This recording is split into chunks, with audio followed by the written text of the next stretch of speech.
lá. Então vamos continuar. Esse é o último encontro desse curso, né? E a gente deixou então para esse finalzinho essa discussão. Iniciação na Quimbanda. Então a iniciação é algo onde você se compromete. Ainda que em algumas outras tradições, cursos, coisas, assim, tenham iniciações que não te vinculam a um grupo, a uma tradição, uma linhagem, na Quimbanda não. É iniciação no sentido que a gente usa em antropologia como um rito de passagem. Aquele que mergulha nisso não é o mesmo depois.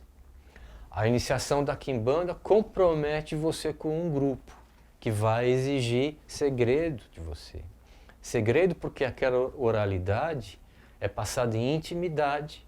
E da mesma forma que você não sai contando a sua vida íntima para quem você não escolhe, se é que você vai contar para alguém, não se conta a vida íntima de uma casa de Quimbanda. É como você jogar sua intimidade na internet, embora hoje me parece que isso está na moda, né?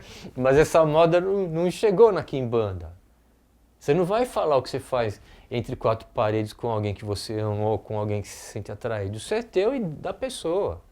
Então, a transmissão do conhecimento envolve intimidade. Intimidade é quando eu sei ou sinto que você vai entender e você vai preservar aquilo como algo sagrado. Você não vai jogar para o mundo, você não vai abusar do conhecimento dado, você não vai vender o conhecimento dado.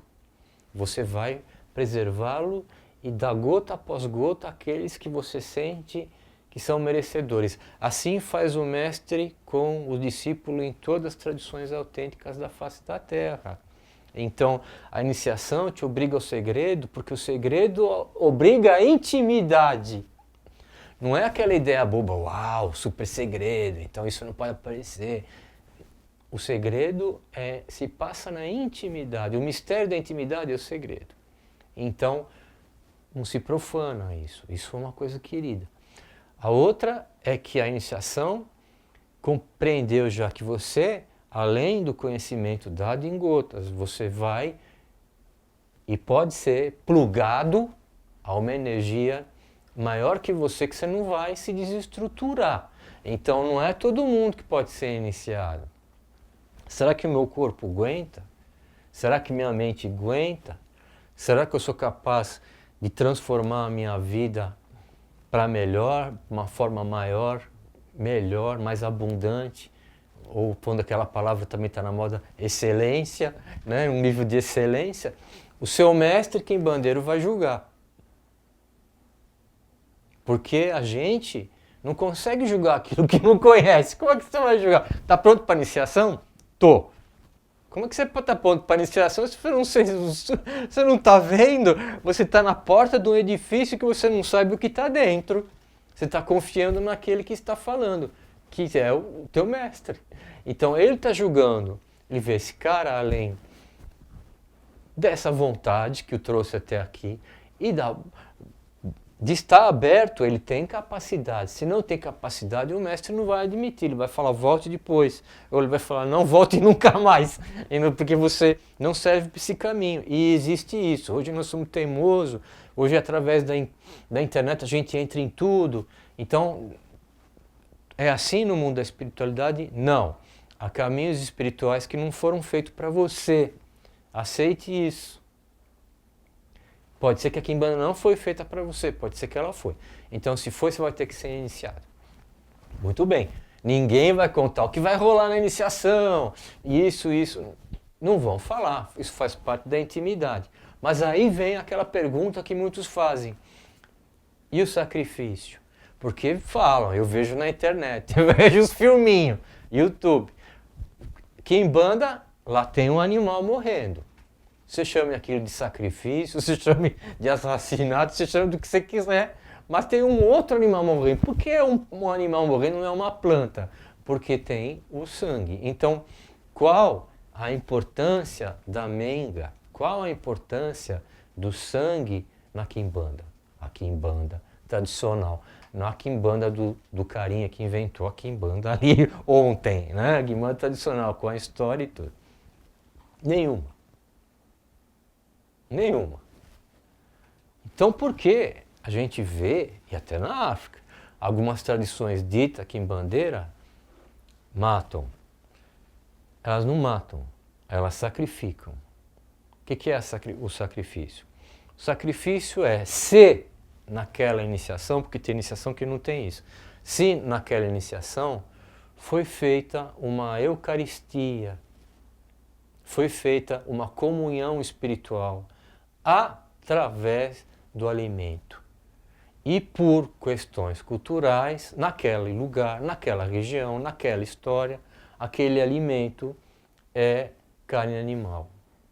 Então, na iniciação, se você come carne de frango, suponhamos, naquela iniciação, se há um banquete com sentido místico que é eucarístico, então, não vai ser preparado de uma forma profana, como a gente prepara um frango num domingo.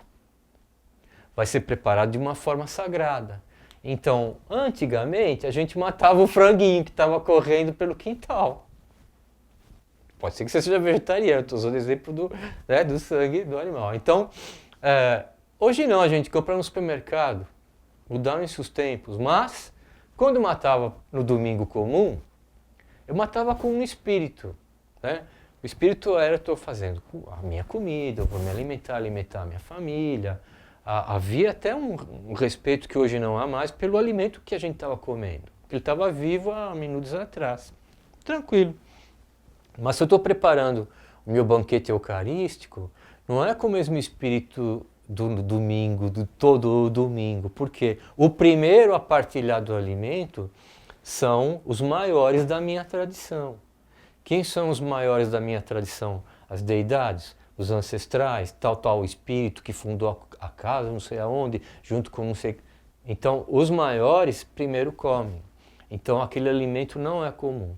Então, o animal é morto com determinadas orações, com um determinado espírito, e isso, aquilo, a primeira porção daquela carne é oferecida aos maiores, as entidades, elas abençoam e nós partilhamos aquilo que foi abençoado.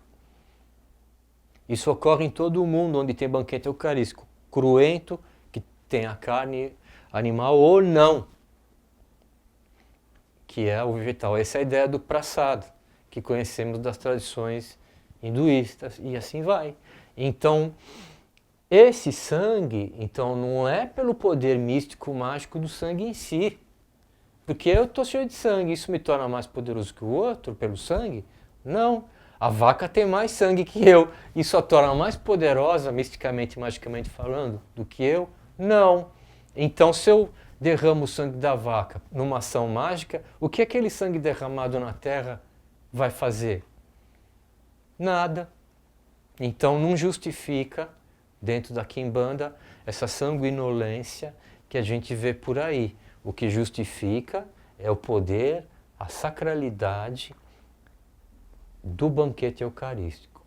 E se um animal, sobretudo totêmico dentro da Quimbanda, um animal envolvido nas histórias, nas lendas e no mito, que representa a deidade, é morto, é para servir de alimento numa das partes da cerimônia da iniciação, onde todos somos um, porque compartilhamos do mesmo alimento, e aquele alimento não é mais a carne do frango, que eu dei exemplo, mas a carne daquele que o sangue abençoou.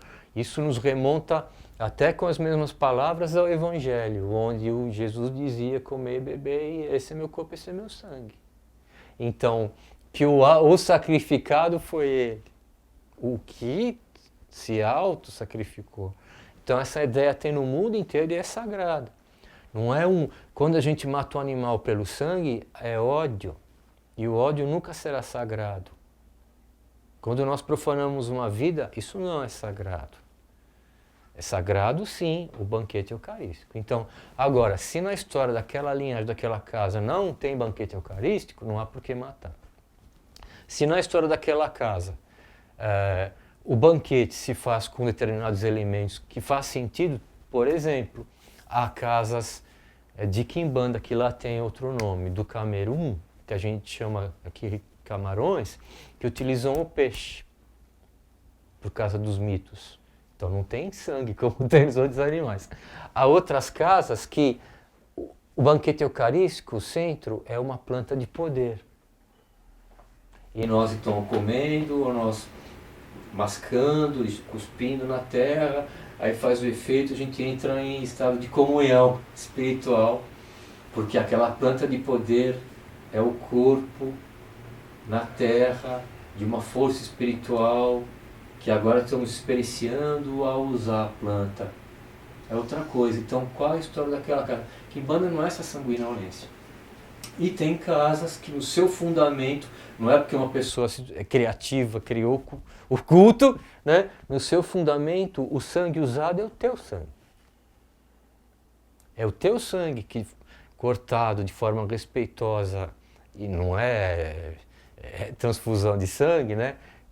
Goteja na terra, simbolizando a tua comunhão com a principal força que é o Yayam Toto, a Mãe Terra, porque acima de um Yayam Toto está Zambi, dentro da Quimbanda. Então, é o seu sangue. Então tem sangue, mas ninguém morreu. Não houve o banquete eucarístico, que acabou. Tirando daí, essa é a visão tradicional. Se você não acredita em mim, há obras falando sobre isso. Há uma literatura angolana falando sobre isso. A coisa nasceu ali. Então, fora daí, as coisas que são feitas aqui no Brasil, porque esse abuso não tem lá, né? É invenção criativa, não muito construtiva, de alguém que acreditou, que interpretou, que achou que a Quimbanda tem que matar um monte de bicho, que quanto mais sangue melhor. Melhor para quê? Né? Então, cuidado, vamos respeitar a vida e vamos entender o que fazemos. Né? A Quimbanda é ecologia profunda, é a integração do céu e da terra, do dentro e fora. Não vai ser nada feito assim às pressas, certo? Não é porque eu falei, vai pesquisar e você vai ver. Então, aqui, claro que tinha um monte de outras coisas, claro que tinha um monte de outros detalhes, mas aqui, dentro do que a gente planejou, chegamos no final desse curso. E agradecemos profundamente a oportunidade que recebemos de vir aqui, o convite do Umbanda EAD para falar um pouco, né, dessa tradição tão comentada, tão mitificada e às vezes tão demonizada dentro dos próprios cultos afro-brasileiros por umbandistas e até por inimigos da Umbanda, né, que tentam aí escrachar de vez. Então agradeço a você, a sua atenção recebida também, e agradecemos, é claro, a Zambi, ao nosso Pai, Mãe, Criador, Criadora, a todas as entidades, a todas as forças que permitiram que a Quimbanda nascesse num determinado momento na nossa terra, em Yayam Toto. Então um grande abraço para você, muito obrigado.